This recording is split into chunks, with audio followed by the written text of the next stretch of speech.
The concept of historical canon, what is accepted, reproduced, and taught as the record of the past rests upon the implicit assumption that documentation is both accurate and impartial. This assumption remains largely unchallenged in popular understanding, despite increasing evidence that the construction of history is a deeply political act. What is left out, misrepresented, or selectively emphasized carries equal, if not greater, weight than what is formally included. To interrogate the integrity of the historical canon, one must examine not only what is written, but also who wrote it, under what circumstances, and for which audiences. In the medieval period, these questions intersected with the rise of intelligence networks, religious orthodoxy, and the centralization of power, all of which conspired, intentionally or structurally, to distort the archival record. History in its medieval formulation was not a disinterested endeavor. Chroniclers served kings, bishops, abbots, and generals, not the abstract ideals of accuracy or balance. The scribal economy, limited to monastic scriptoria, palace libraries, and ecclesiastical archives, inherently favored the priorities of those in control of such institutions. It is not coincidental that dissenting voices, heretics, apostates, philosophical radicals, or vanquished enemies seldom appear on their own terms in medieval documentation. Instead, they are described by their adversaries, portrayed as threats to orthodoxy or order, and often reduced to caricatures.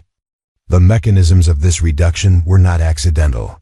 They were often facilitated by emerging structures of surveillance, censorship, and information control that now resemble the framework of a proto-intelligence apparatus. From the 9th century onward, a pattern emerges in which access to scriptural authority, legal precedent, and philosophical legitimacy became tightly controlled through ecclesiastical and royal institutions. These authorities invested in the physical infrastructure of knowledge, production, scriptoria, chancelleries, and councils that formalized what could be said and remembered. Within these spaces, the past was not merely copied, it was shaped. Marginal notes were added, passages altered, inconsistencies harmonized, and alternative accounts suppressed. Under such conditions, the canon became an artifact of power, not a neutral reflection of prior reality. This script does not approach the question of medieval historical distortion through the lens of conspiracy. Rather, it proceeds through a forensic examination of archival practices, institutional incentives, and documented irregularities in the historical record. The hypothesis under investigation is not whether there was a single, coordinated effort to rewrite history, but whether overlapping networks of religious, political, and paramilitary actors used the tools at their disposal to manipulate what would be remembered and what would be forgotten. The implication is systemic rather than conspiratorial.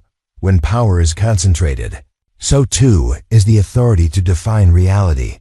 Key to this analysis is the understanding that intelligence, even in its pre-modern form, did not merely function to gather information, it functioned to influence, disrupt, and reshape perception.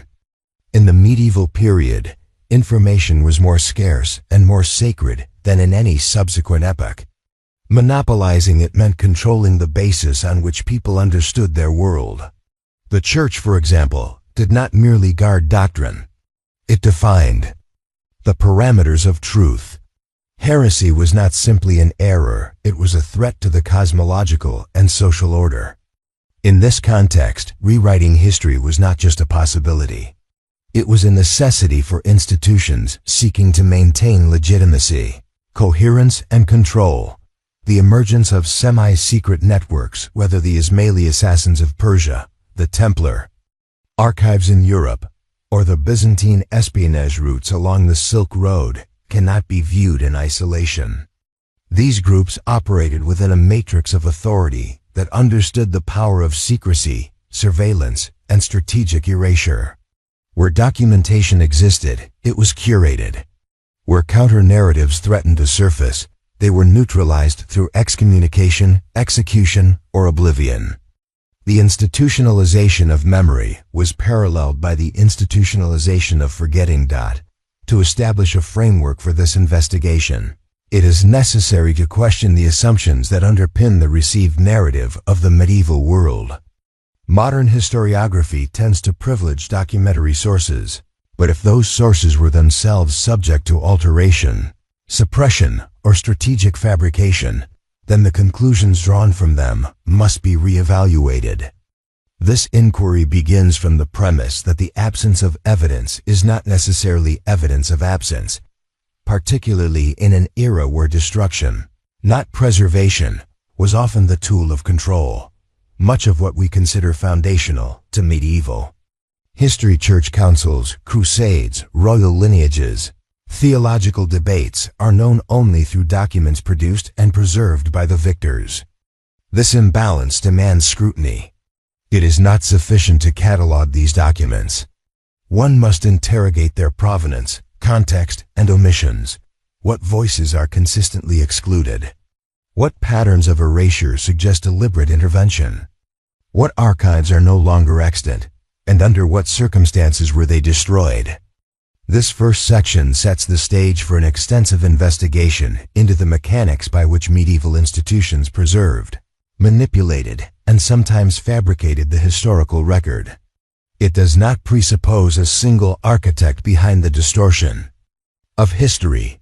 Instead, it proposes a model of systemic influence in which multiple actors, clerical, military, and clandestine, had overlapping incentives to conceal, obscure, or redefine elements of the past.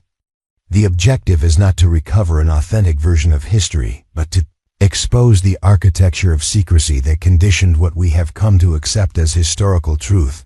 By tracing the convergence of monastic scribes, papal diplomats, covert assassins, and imperial archivists. The sections that follow will build a cumulative case that the medieval period was not only a time of conflict and consolidation, but a battleground of memory where archives were forged not only from parchment and ink, but from fear, doctrine, and the calculated void. To understand how medieval institutions could manipulate history, one must first comprehend the epistemological framework of the period, the medieval episteme. In contrast to modern conceptions of knowledge as empirical, provisional, and subject to revision, the medieval model emphasized revelation, hierarchy, and immutability. Knowledge was not discovered but received, not questioned but transmitted. It flowed from divine authority through authorized intermediaries, clerics, scholars, monarchs, and was validated not by experimentation but by correspondence with accepted tradition.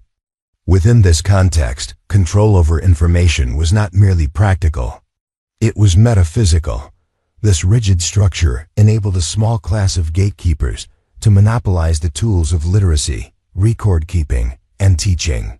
Literacy in the medieval West was largely confined to clerical elites whose roles straddled the spiritual and administrative domains.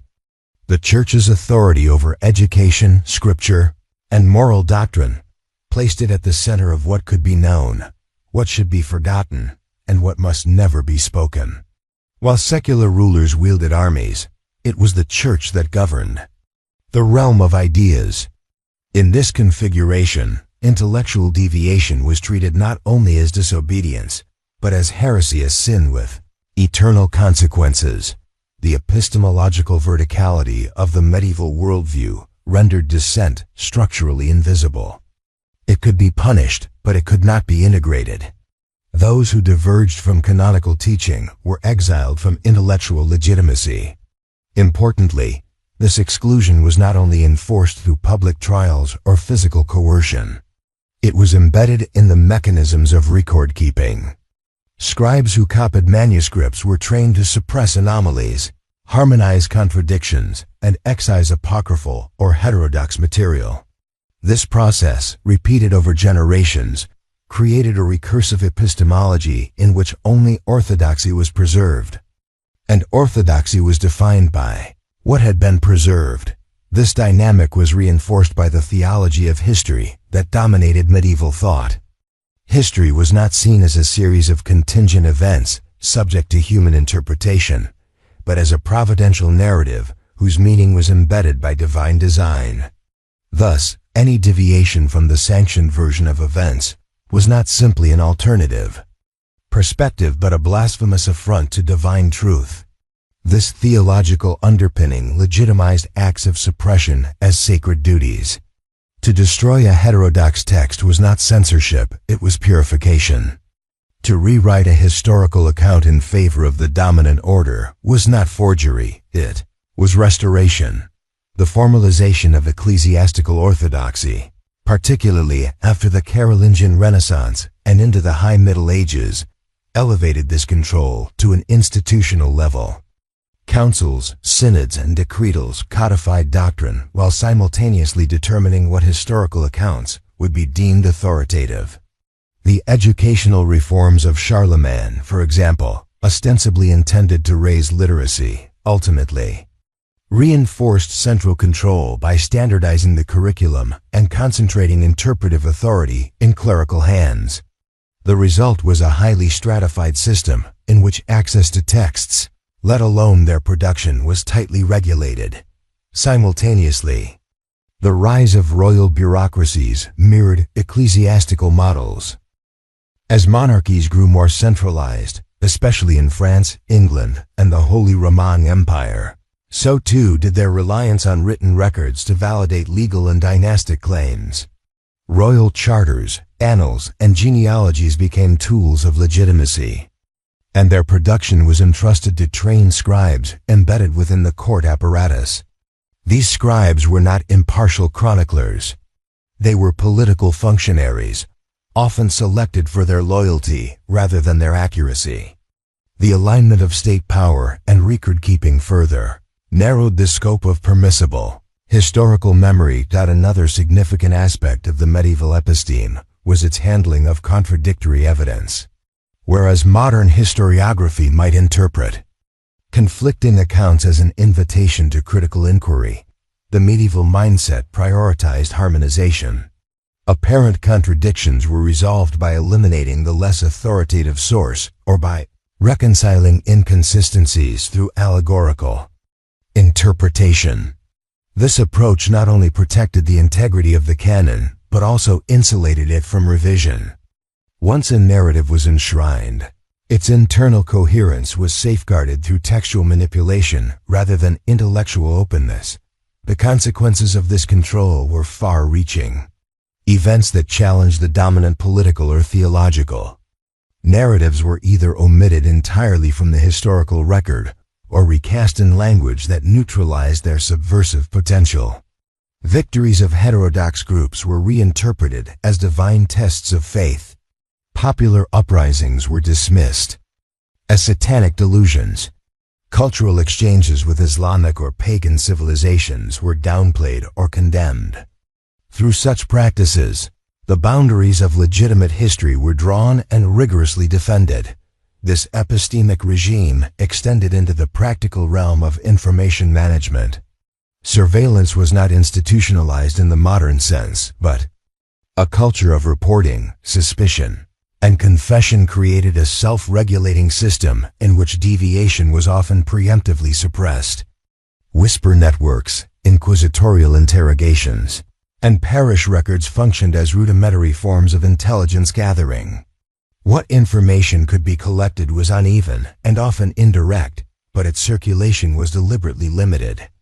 Manuscripts were copied by hand in limited numbers, and their distribution was subject to gatekeeping by abbots, bishops, and censors. Under these conditions, the act of writing history took on a quasi-liturgical quality. Chroniclers were not merely reporting events. They were participating in a sacramental act that affirmed the cosmic order. This spiritualization of historiography further inhibited the inclusion of dissenting accounts. Even when such accounts existed, they were often relegated to marginalia, buried within appendices or written in ambiguous terms to avoid censure. Over time, many of these peripheral voices disappeared altogether, either lost through neglect or actively destroyed. Thus, the medieval episteme did not merely enable information control, it demanded it. To question the canonical version of events was to question the divine order itself. This structural alignment of theology, politics, and historiography created an environment in which historical manipulation could flourish, not through covert conspiracy, but through institutional orthodoxy.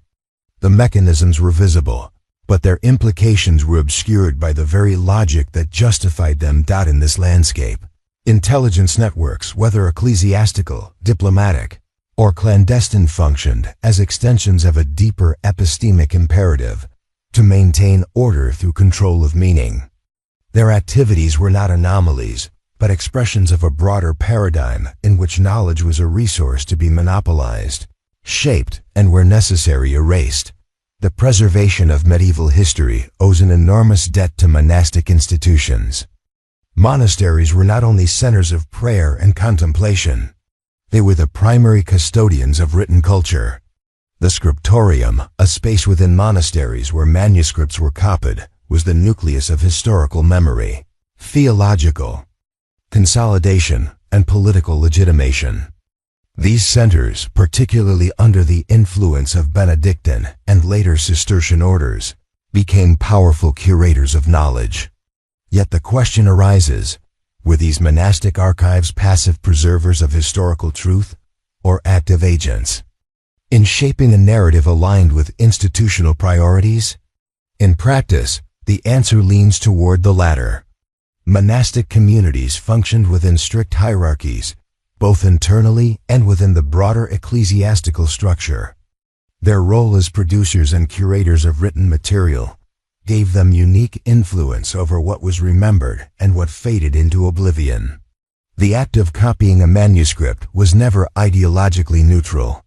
Decisions had to be made regarding what to transcribe, what to omit, and how to reconcile variant sources.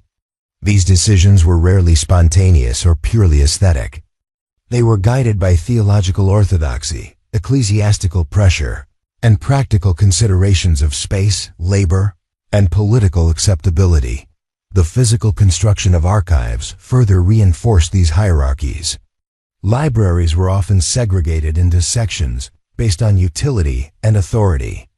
Authoritative texts, typically church fathers, approved histories, and canonical scripture occupied central locations and received the highest degree of care and reproduction. Works deemed peripheral, problematic, or heretical were excluded, destroyed, or poorly maintained. Over time, this differential treatment created a structural bias in the surviving record. What remained intact was not necessarily what was most widely read or debated, but what was most aligned with institutional values. The Benedictine model, following the rule of Saint Benedict, emphasized obedience, stability, and conversion of life. These values translated into a conservatism in textual transmission. The Benedictines, who dominated European monastic life from the 8th to the 12th centuries, operated under papal protection and were deeply integrated into feudal and ecclesiastical power structures. Their scriptoria became the loci of manuscript production for religious and secular patrons alike. In this position, they exerted silent but significant control over how history was recorded, especially regarding dynastic succession, theological disputes, and historical events involving the Church. The later emergence of the Cistercian reform did not radically alter this structure. While Cistercians initially criticized the opulence and laxity of Benedictine houses, they too embraced a disciplined textual culture that prioritized clarity, orthodoxy, and institutional coherence. Their records, though often more austere, adhered to the same logic. History was a tool for edification, reinforcement of authority, and regulation of belief.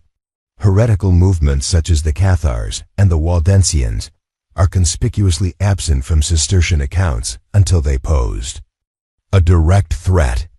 Even then, their portrayals are filtered through theological condemnation rather than analytical engagement. The power of monastic archives was compounded by their exclusivity.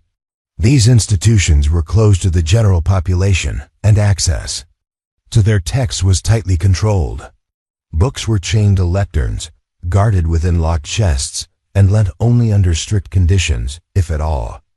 Illiteracy among the wider population ensured that monks were not only the producers, but also the interpreters of historical narratives. This asymmetry of access meant that alternative views, oral histories, and regional variations were often excluded from the documentary record unless filtered through a clerical lens. Moreover, the process of manuscript copying introduced multiple opportunities for editorial intervention. Scribes did not always replicate their sources verbatim. Marginal notes became embedded in the main text over successive reproductions. Interpretative glosses took on authoritative status. Errors were corrected in ways that reflected prevailing doctrinal views. Over generations, these subtle adjustments could significantly alter the tone, focus, and content of a text. In some cases, entire sections were interpolated or excised to bring older documents into line with newer theological positions or political realities. The example of historical chronicles is particularly instructive. Chronicles, ostensibly written to record the passage of time and notable events, were rarely objective. They often reflected the interests of their patrons, whether ecclesiastical or royal, and presented events in a framework of divine providence. Victories were interpreted as signs of God's favor, defeats as punishments for moral failings. The role of chroniclers was not merely to inform, but to moralize and legitimize. As many of these chroniclers were monks, their accounts became embedded in the very archives they helped create. This self-reinforcing cycle of writing, preserving, interpreting, and reproducing created what might be termed an ecclesiastical memory loop. Alternative narratives, whether rooted in folk tradition, oral transmission, or foreign sources, were rarely integrated unless domesticated to fit the prevailing interpretive schema. The library thus became a closed circuit. It preserved what it valued and valued what it preserved. The destruction of texts further exacerbated this phenomenon. Heretical works were subject to public burning. Pagan literature, unless Christianized, was neglected or discarded. Even classical texts were selectively copied and often altered to eliminate content deemed dangerous or subversive. The result is an archive shaped as much by absence as by presence. The gaps in the record are not random. They reflect deliberate choices made over centuries to enforce a particular view of the world. Monastic archivists, far from being neutral custodians, operated within a system that aligned historical memory with institutional stability. Their role in shaping what survived into modernity cannot be overstated. They were not spies in the modern sense, but they functioned with similar discretion and selectivity. Their decisions determined which events would be known, which figures would be remembered, and which ideologies would endure. In this light, the monastic archive becomes not a repository of truth, but a curated reflection of power. As we move deeper into this investigation, these dynamics raise critical questions. Can the integrity of a historical record be maintained when its curators were structurally incentivized to suppress dissent and reinforce hierarchy? Is it possible to reconstruct lost or altered narratives from the fragments that remain? And most significantly, if archives were constructed under these conditions, how can they serve as reliable foundations for modern historiography? The medieval period witnessed the development of a number of religious, military, and clandestine organizations that operated across regional, political, and theological boundaries. These were not merely religious orders with military functions. They were multifaceted entities involved in diplomacy, finance, espionage, and archival control. The emergence of such orders occurred within a context where the monopoly over information was increasingly linked to geopolitical power. Among these, the Knights Templar, the Knights Hospitaller, and the Nizari Ismailis, often labeled the assassins in Western sources, stand out for their hybrid structures and ambiguous affiliations. Their activities present a critical juncture in the evolution of intelligence as both practice and architecture. the Knights Templar, officially founded in the early 12th century, began as a monastic order with the task of protecting pilgrims in the Holy Land. Yet their transformation was rapid. Within decades, they became one of the most powerful transnational institutions in Christendom, with extensive landholdings, independent legal privileges, and their own logistical infrastructure. Crucially, they operated outside the direct jurisdiction of local monarchs and bishops, answering only to the Pope. This autonomy, rare for the period, allowed them to develop independent archives, secret rituals, and a code of internal discipline that mirrored clandestine intelligence services. The Templars' financial system, which included safekeeping of deposits and the issuance of letters of credit, also functioned as an intelligence network. In order to ensure the safe transfer of funds across regions plagued by war, piracy, and feudal conflict, the Templars had to maintain updated knowledge of road conditions, political changes, local alliances, and military threats. Their system of commanderies, regional headquarters distributed across Europe and the Levant, served not only as administrative centers, but also as nodes of communication and surveillance.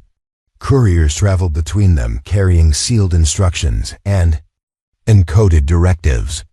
Though the full details of their encryption techniques remain unknown, references in surviving documents suggest a culture of secrecy grounded in strict internal hierarchies and compartmentalization. Similarly, the Knights Hospitaller, while founded with a focus on medical care and hospitality, developed military and diplomatic functions that eventually paralleled the Templars. As they expanded their influence, especially after the fall of the Crusader states, the Hospitallers became involved in naval operations and territorial governance, particularly on Rhodes and later Malta. Their archives included detailed records of shipping routes, political negotiations, and internal disciplinary proceedings. Like the Templars, their capacity for intelligence collection was embedded in their structural dispersion, religious immunity, and operational mobility. The Nizari Ismailis, more commonly known in Western historiography as the Assassins, present a different but equally significant model. Operating from fortified mountain citadels in Persia and Syria, notably Alamet, they constructed an organization that prioritized secrecy, ideological cohesion, and surgical violence. Western accounts, shaped by Crusader chroniclers and later European writers, often exaggerated their mystique, but the underlying structure of the order reflected a rational system of influence. They maintained a network of trained operatives who carried out selective assassinations of political and religious figures considered threats to the Ismaili cause.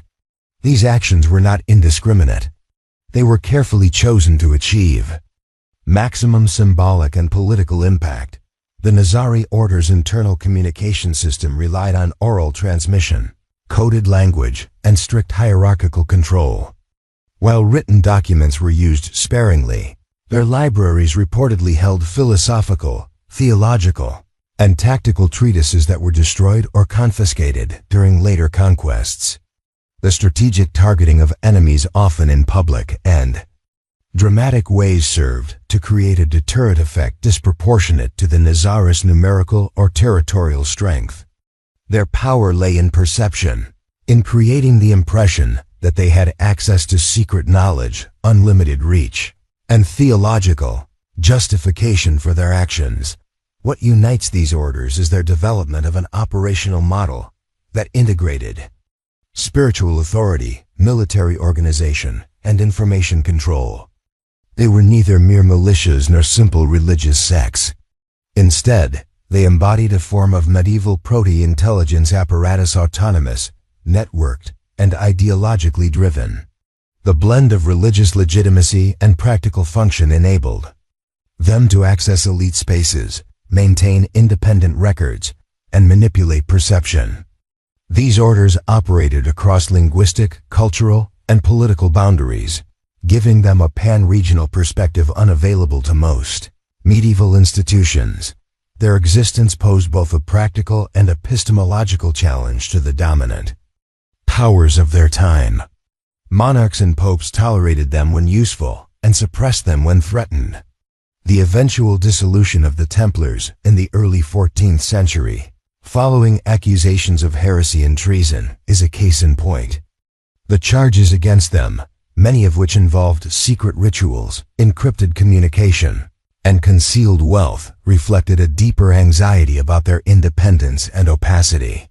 The trial that followed was as much about control over information as it was about criminal behavior. Much of their archive was destroyed, and what survives is fragmented and often filtered through hostile sources. Similarly, the Nizari Ismailis were targeted by both Sunni orthodoxy and Mongol aggression. The destruction of Alamet and its libraries obliterated a significant portion of their intellectual legacy.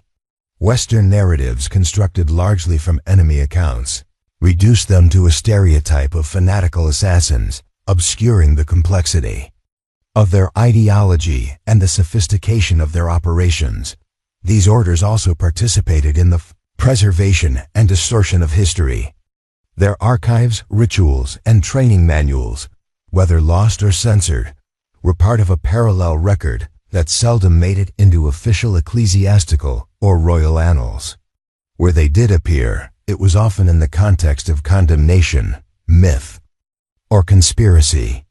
Their portrayal was shaped not by internal testimony, but by the anxieties and agendas of external observers. Thus, they became repositories not only of secret knowledge, but of projected fears, both real and invented. The emergence of these cryptic orders introduces a new dimension to the investigation of medieval historical distortion. If archives were manipulated by the church and royal courts, they were also contested by semi-independent actors operating within different epistemological and political frameworks. These organizations, by virtue of their secrecy and trans-regional scope, complicate the binary of official versus suppressed history.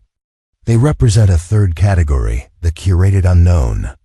What they knew, recorded, or destroyed may never be fully recovered, but their presence must be accounted for in any critical examination of how the medieval record was constructed, guarded, and disrupted. Among all the medieval entities associated with clandestine activity, none have been subjected to as much speculation and distortion as the Nizari Ismailis, often labeled by Crusader and later European chroniclers as the assassins. This term, rooted in pejorative and possibly apocryphal interpretations, has obscured the functional and structural complexity of the Ismaili network.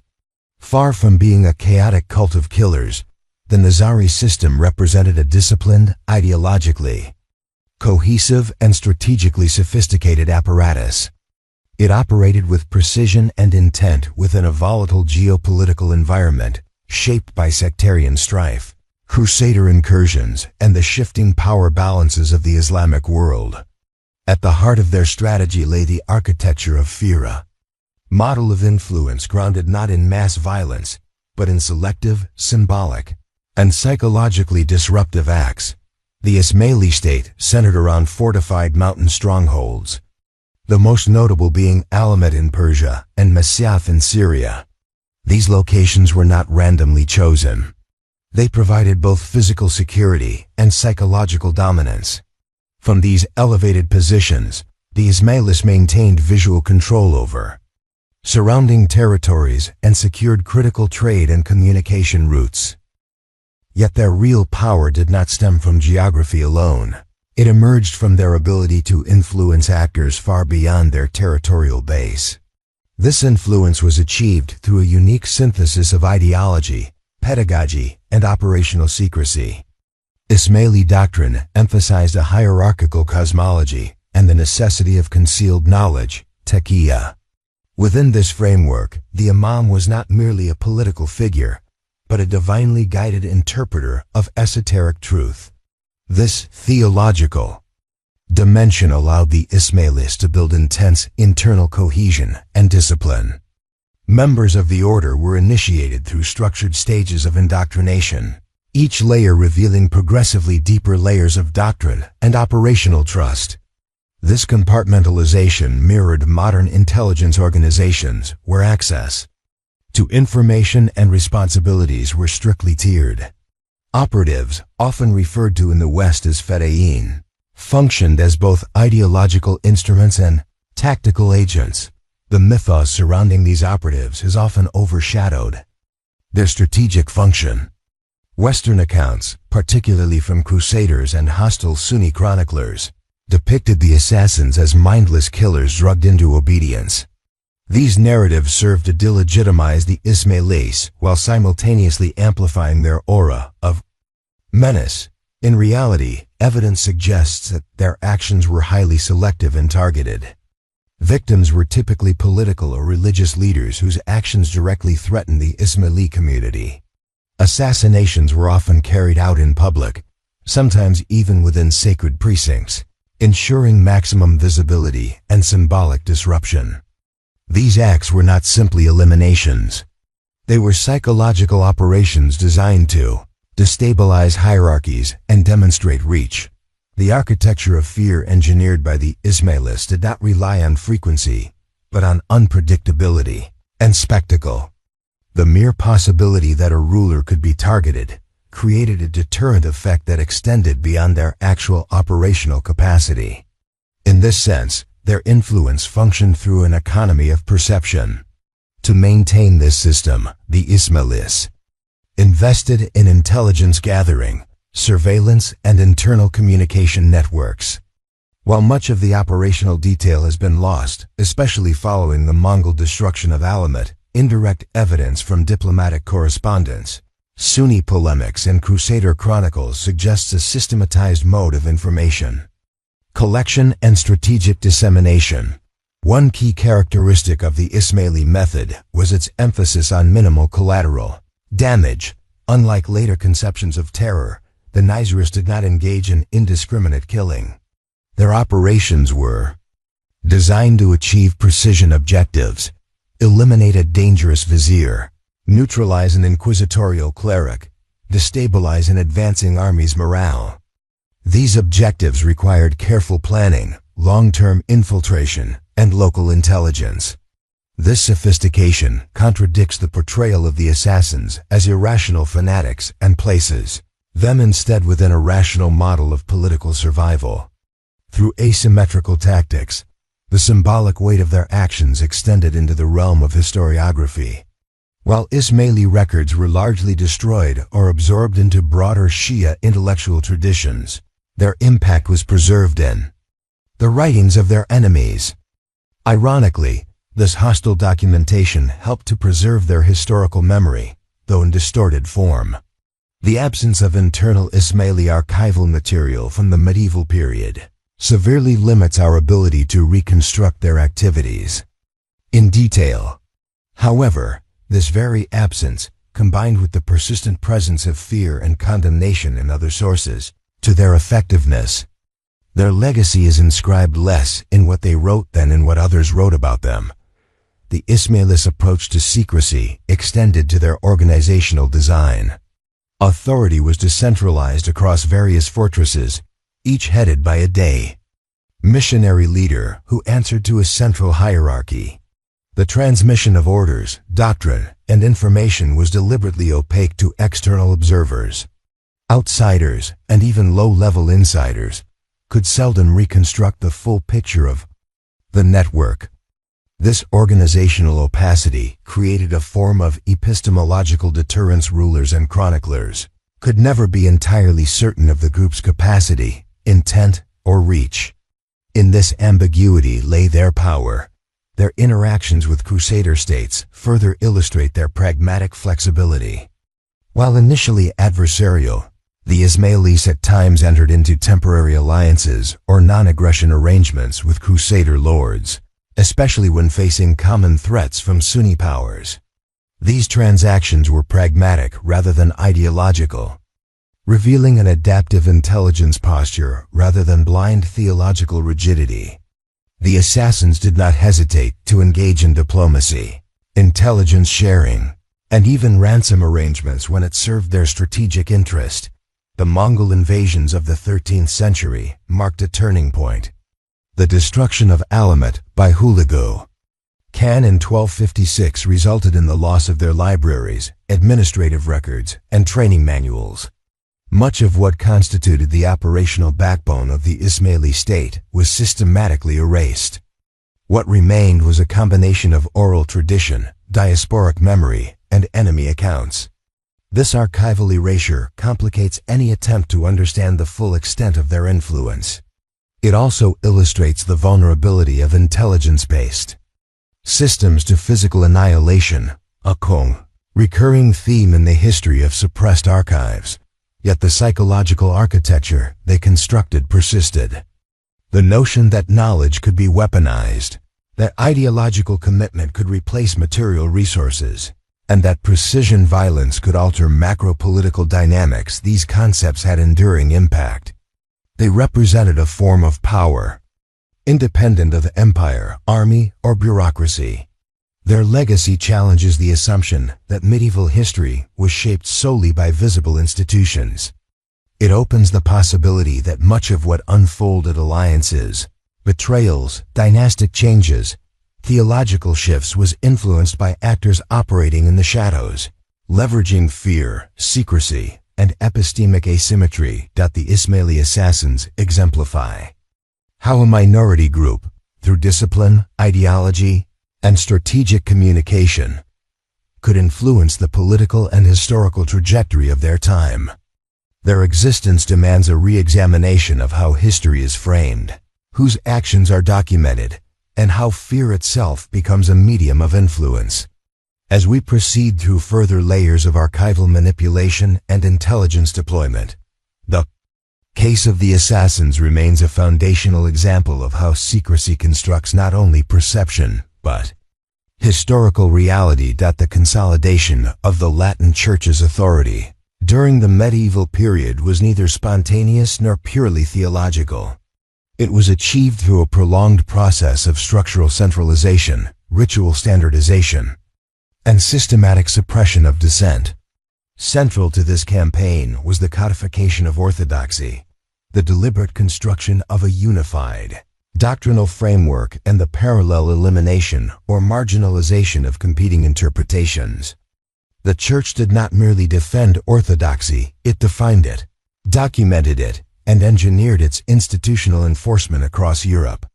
This act of definition was not limited to theological abstraction.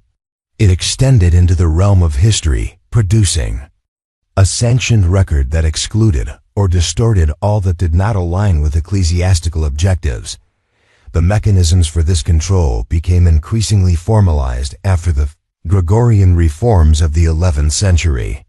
These reforms, spearheaded by Pope Gregory VII and his successors, aimed to extricate the Church from secular interference and reassert papal supremacy. Among their many dimensions, celibacy of the clergy, the fight against simony, and ecclesiastical independence, the centralizing of doctrinal authority stands out as an inflection point for historical manipulation.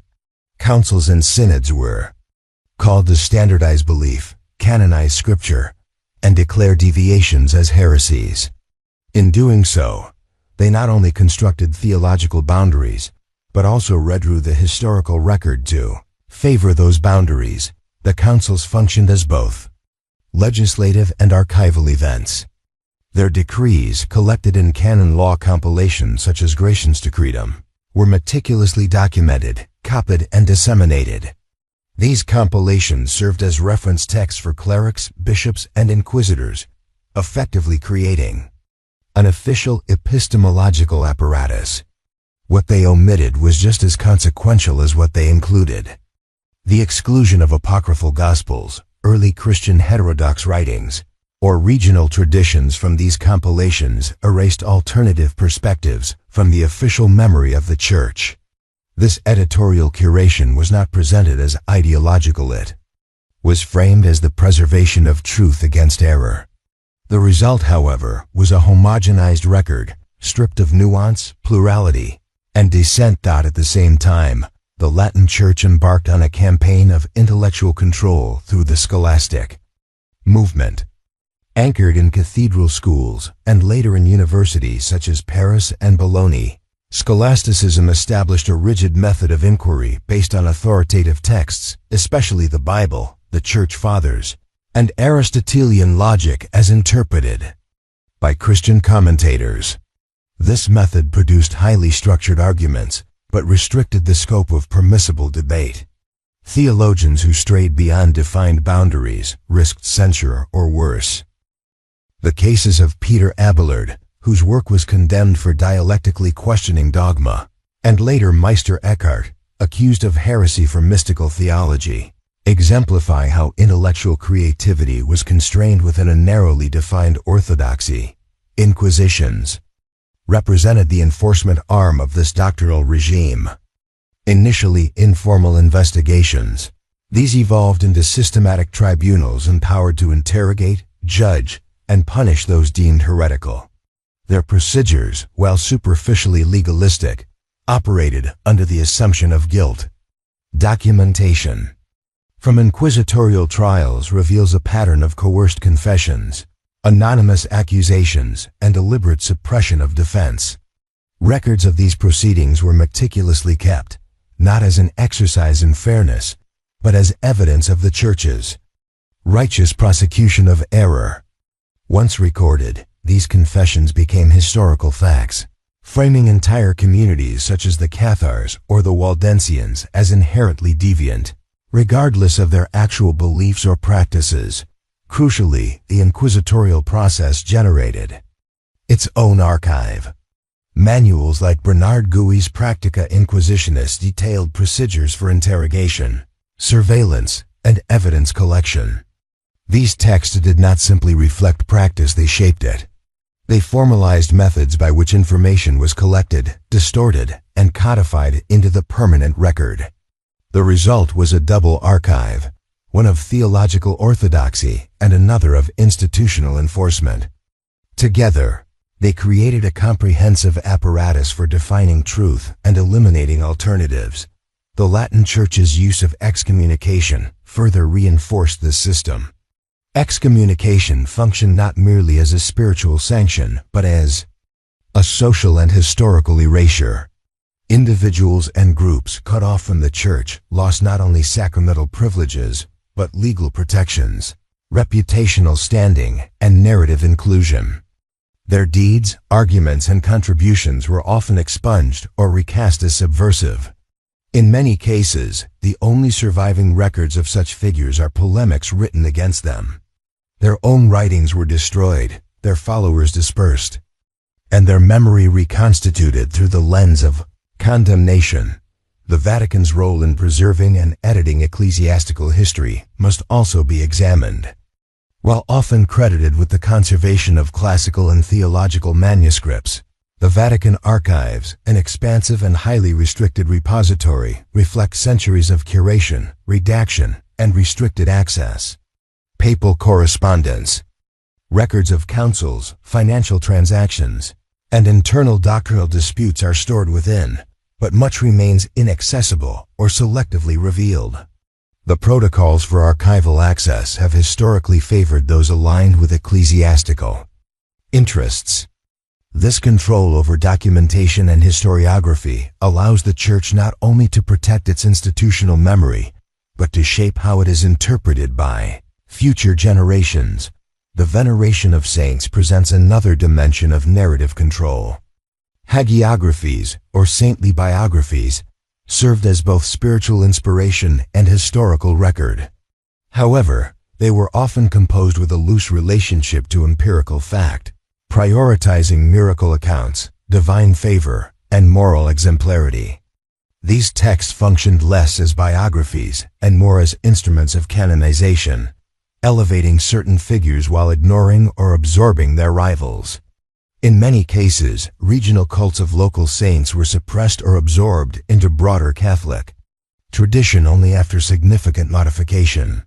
This process consolidated ecclesiastical authority by unifying disparate spiritual practices under an approved pantheon. All of these efforts were framed within a cosmology that saw history as a divine narrative. The Church positioned itself not only as an interpreter of that narrative, but as its authorized author. Events were documented not in terms of cause and effect, but in terms of divine will and moral consequence. This orientation allowed the Church to recast political failures as tests of faith, defeats as martyrdoms, and victories as signs of divine favor. It also enabled the transformation of real political or doctrinal conflicts into allegorical battles between good and evil, with little room for nuance or reinterpretation. In aggregate, the Latin Church's codification of orthodoxy was a totalizing project. It sought to create a singular framework for understanding the world spiritually, morally, and historically. To that end, it manipulated archives, censored dissent, and restructured intellectual life around an authoritative center.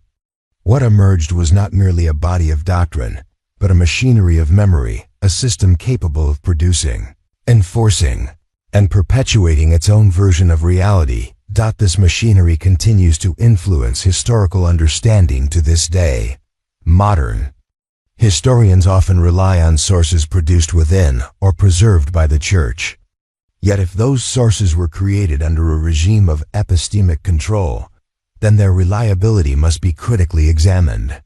The silence of lost alternatives, the distortions of surviving polemics, and the curated nature of ecclesiastical records all point to a fundamental question. To what extent has the history of Europe been shaped not by what happened, but by what the Church allowed to be remembered? The idea of intelligence as an organized discipline often evokes modern institutions, state surveillance agencies, digital interception, coded diplomatic cables. Yet the foundational structures of intelligence long predate the modern era. In the medieval world, the collection, transmission, and manipulation of sensitive information formed a vital substratum of political and ecclesiastical power. While these practices were not centralized under single bureaucracies, they were highly functional, embedded within broader socio-religious networks, and used with purpose. Intelligence in the medieval period was not ancillary. It was strategic, often determining the outcomes of conflicts, alliances, and doctrinal decisions. Contrary to the image of the medieval world as isolated and static, it was deeply interconnected. Trade routes, pilgrimages, ecclesiastical visits, and military campaigns formed extensive communication networks across Europe, North Africa, the Middle East, and Asia. These pathways did not merely facilitate goods and spiritual exchange, they also carried news, rumors, coded messages, and strategic observations. Monarchs, popes, caliphs, and merchants all relied on these conduits to gain advanced knowledge of rivals' intentions and to shape regional developments through selective information deployment. One of the most consistent intelligence channels in this period was the ecclesiastical network. The Church operated as a supranational institution, with representatives stationed across dioceses and abbeys throughout Christendom. Papal legates, bishops, and monastic envoys gathered and relayed information back to Rome, often bypassing secular authorities. The confessional system further augmented this intelligence matrix. Though framed as a spiritual exercise, confession placed clerics in a position to acquire sensitive insights about familial, political, and economic dynamics at the local level. While there is limited direct evidence of confessions being systematically weaponized for intelligence purposes, the potential for informational asymmetry was inherent in the structure itself. Pilgrimage offered another mechanism for gathering intelligence under the guise of piety. Pilgrims traveled long distances, often crossing through volatile or contested territories. Their observations conveyed in letters, oral reports, or transmitted through monastic hospitality, could provide valuable intelligence about border conditions, troop movements, regional stability, or heretical activity. Monasteries and religious houses that hosted pilgrims also served as informal listening posts, where rumors and first-hand accounts were collected, sifted, and sometimes forwarded up the ecclesiastical hierarchy. In parallel, secular rulers developed their own intelligence practices. Royal courts employed messengers, diplomats, and covert agents tasked with acquiring strategic knowledge about rival kingdoms, rebellious nobles, or foreign alliances. These agents often operated under diplomatic cover, but their reports served critical functions in shaping military strategy and treaty negotiation. Code and cipher usage, while not yet sophisticated by modern standards, did exist. Substitution ciphers, invisible ink, and cryptic notations in margin glosses or private letters reflect an understanding that sensitive information required protection during transit. Merchants constituted another key vector of intelligence. Commercial hubs of Venice, Genoa, Constantinople, and later Bruges and Lubeck were not only financial centers, but intelligence-rich environments. Merchant guilds maintained correspondence networks across regions and developed protocols to evaluate political risk, local instability, and trade route security. In many cases, merchants acted as informal advisors to political authorities, leveraging their access to foreign ports and courts to provide insights that governments could not procure directly. The overlapping interests of commerce and politics meant that financial intelligence debts, grain prices, coin debasement, naval blockades had immediate geopolitical implications. Military orders, as explored in prior sections, added a further layer. Their mobility, multi-jurisdictional reach, and institutional independence positioned them as natural conduits for intelligence. Templars, for example, maintained detailed records of transactions, landholdings, and regional threats. Their presence in both Latin Christendom and the Crusader states provided them with a unique synoptic view of Christian-Muslim interactions. While the degree to which they engaged in formal espionage remains debated, their capacity to collect, store, and act upon critical information is not in doubt.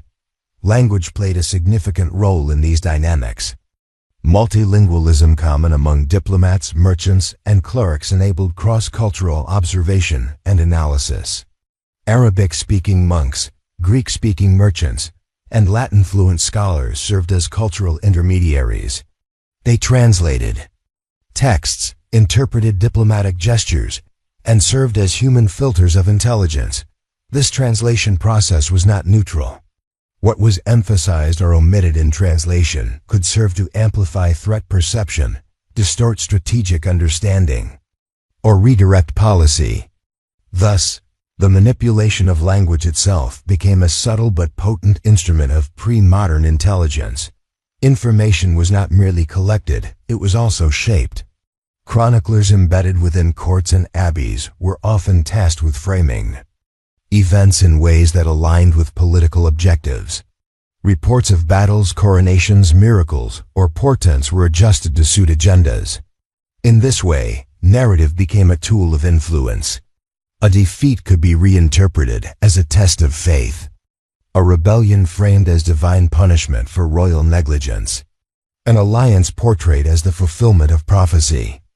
These manipulations, though lacking the immediacy of modern propaganda, nonetheless influenced perception and behavior across regions and generations. Interrogations, too, were a method of intelligence extraction. Captured prisoners, suspected heretics, or political opponents were often subjected to questioning, not merely for punitive purposes, but to extract actionable information.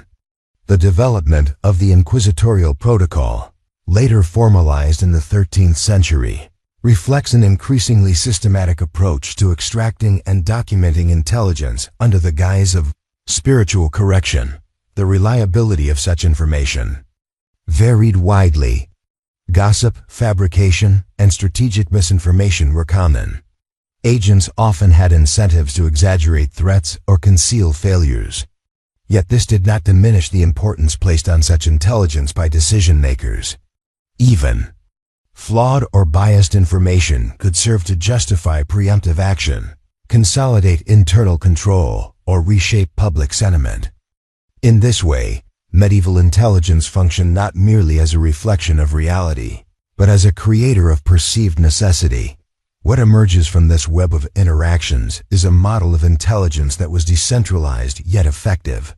analog yet strategic. Its techniques were tailored to the limitations and opportunities of the medieval world: restricted literacy, long travel times, and deep entanglement between religion and power. Rather than seeing this system as primitive, it is more accurate to recognize it as adaptive. The objectives were the same as those of modern intelligence: anticipate threats, exploit opportunities, influence outcomes, but the means were embedded in social, religious, and economic infrastructures. This layered architecture of information transmission also suggests a key insight: if intelligence shaped decision-making, and if those decisions were documented in chronicles, letters, and ecclesiastical rulings, then the historical record itself cannot be disentangled from the intelligence that informed it. Consequently, understanding the mechanisms of pre-modern intelligence is not ancillary to historical inquiry, it is foundational. The next logical step is to examine how the very places where history was written, such as the scriptorium, served as both passive recipients and active participants in this informational ecosystem. The scriptorium, traditionally viewed as a place of quiet scholarship and monastic devotion, functioned in practice as a strategic instrument of narrative control. Though framed as spaces for the preservation and copying of sacred texts, scriptoria were embedded in a wider architecture of institutional influence. They were not neutral transcription centers. They were ideological engines where history was filtered, edited, and manufactured. In the context of medieval power dynamics, the scriptorium was weaponized, its silence masking editorial interventions, its labor cloaked in piety while actively shaping the future contours of collective memory. A scriptorium was typically a room or complex within a monastery where trained scribes produced manuscripts under the supervision of senior clerics or abbots. These manuscripts ranged from biblical texts and theological commentaries to hagiographies, chronicles, and legal codes. Every stage of production, from parchment preparation and layout to rubrication and illustration, was governed by strict protocols. While the technical precision of these operations has been widely documented, less attention has been paid to their ideological implications. The selection of texts for reproduction, the choice of scriptural interpretations to emphasize, and the subtle revisions embedded in successive copies constituted an infrastructure of control disguised as fidelity. Unlike printing, which introduced the possibility of mass replication and standardization, manuscript culture was inherently mutable. Each reproduction allowed for interpolation, correction, and erasure. These alterations were often subtle: a phrase omitted here, a date adjusted there, a name replaced, or an entire passage harmonized with current orthodoxy. Such changes were rarely acknowledged. The scribe, presumed to be a passive